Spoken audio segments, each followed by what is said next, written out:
E aí, pessoal, tudo bem? Bom, vamos agora falar sobre uma outra força, força elástica. Primeira pergunta sempre, qual o motivo que você tem para marcar a força? Então, só recapitulando forças que a gente viu, força peso, você marca porque massa atrai massa. A força normal, você marca quando você tem um contato com o empurrão. A força de tração, por sua vez, você marca quando você tem um puxão. E a força elástica, pessoal, o motivo que você tem é o que nós chamamos aí de deformação elástica.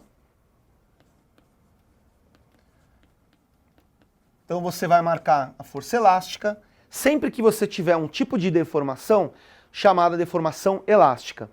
Professor, o que é uma deformação elástica? É aquele tipo de deformação que acontece dentro de certos limites com molas, com elásticos. É a deformação que pode retornar a seu estado original. Só para você saber, que nome que a gente dá para uma deformação quando ela não volta para o estado original? A gente chama de deformação plástica. E ó, tem uma dica muito fácil para você lembrar a diferença de elástica e plástica. A diferença é a seguinte, pessoal, para e pensa. As pessoas gastam uma grana para fazer cirurgia elástica ou plástica? Fazer cirurgia plástica, porque a ideia é que não volte. Se bem que conhecemos muitos casos que seria bom se voltasse, né? Mas deixa para lá. Então a deformação elástica é aquela que volta para o estado original. Bom, eu fiz aqui um desenho para a gente entender melhor a situação. Eu desenhei aqui uma mola. Primeiro desenho uma mola presa aqui a uma parede horizontal. Por sua vez aqui presa a um bloquinho. E pessoal, toda mola tem sempre um comprimento, um tamanho, que a gente chama de tamanho natural. E quando a mola está com esse tamanho natural, com esse comprimento natural, ela não está deformada, não tem deformação nenhuma e, portanto, se não tem deformação, também não tem força, ok? A gente fala que ela está na posição de equilíbrio. Então aqui o zero que eu marquei é a posição de equilíbrio da mola, tá certo? Agora vamos lá, dá uma olhadinha nessa segunda figura. Nessa segunda figura, pessoal, a mola, ela sofreu uma deformação. O bloquinho puxou a mola aqui, ó, para a direita. Então, a gente pode definir deformação como sendo o quê? Até um vetorzinho, né? Que vai da origem, né, do equilíbrio até onde a mola parou. No caso aqui, eu vou chamar de x1, tá certo? E agora, gente, tem força elástica? Bom, como você tem uma deformação elástica, agora você tem força elástica também. Ó, o que o bloquinho fez com a mola? O bloquinho, pessoal, ele puxou a mola para a direita. Só que, gente, nós estamos aqui para resolver problema de bloquinho, não de mola. Se o bloquinho puxa a mola para a direita, é porque a mola puxa o bloquinho para a esquerda. Então a força que você marca no bloquinho aponta para a esquerda. Vou chamar de Fel1. Força elástica na primeira situação aqui. Tudo bem? Agora vem comigo, ó, vê essa terceira figura que eu fiz. O que acontece? A mola aqui, pessoal, ela foi comprimida, né? Então a deformação da mola aqui foi para a esquerda. Vou chamar aqui de x2. Tem força elástica nesse caso? Tem. O bloquinho, pessoal, empurrou a mola para a esquerda, mas a mola empurra o bloquinho para a direita. Vou chamar essa força aqui de Fel2. Força elástica na segunda situação. Bom, será que dá para tirar alguma conclusão do que a gente acabou de ver aqui? Primeira conclusão, pessoal. A força elástica, qual é a regra para você marcá-la no bloquinho? Sempre contrária à deformação do corpo, tá certo? Desculpa, sempre contrária à deformação da mola, não do corpo. A mola foi deformada aqui para a direita, a força que a mola aplica no corpinho está para a esquerda.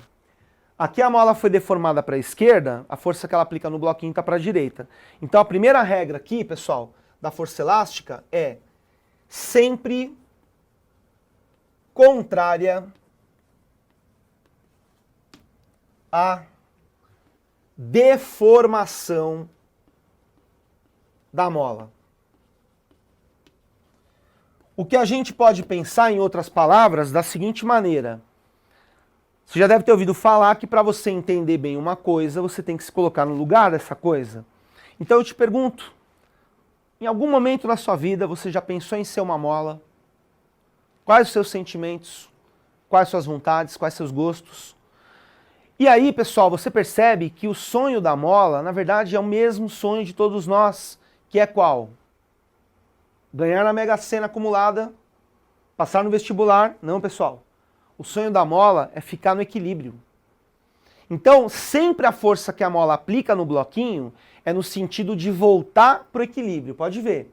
Deformou para a direita, ela quer voltar para o equilíbrio, a força aponta para a esquerda. Deformou para a esquerda, a força aponta para a direita.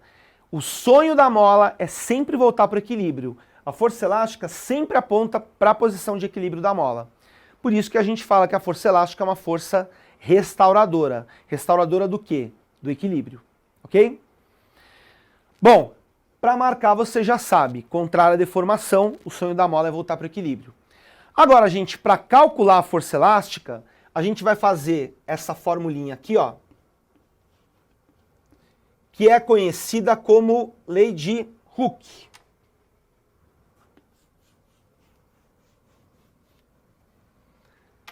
Então, o que diz a tal da lei de Hooke? Que para você calcular a força elástica, você vai fazer essa conta, K vezes X.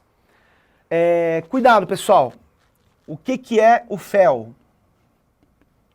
É a força elástica.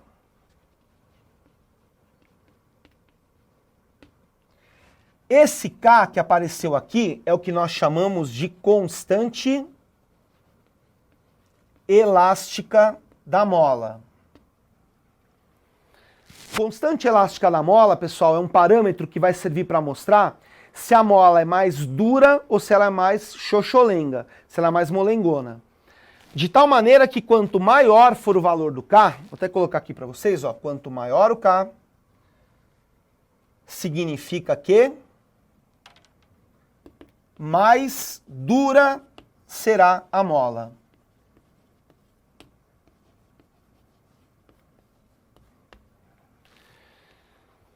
E esse X, pessoal, que está aqui, cuidado, não é o tamanho da mola, e sim o quê?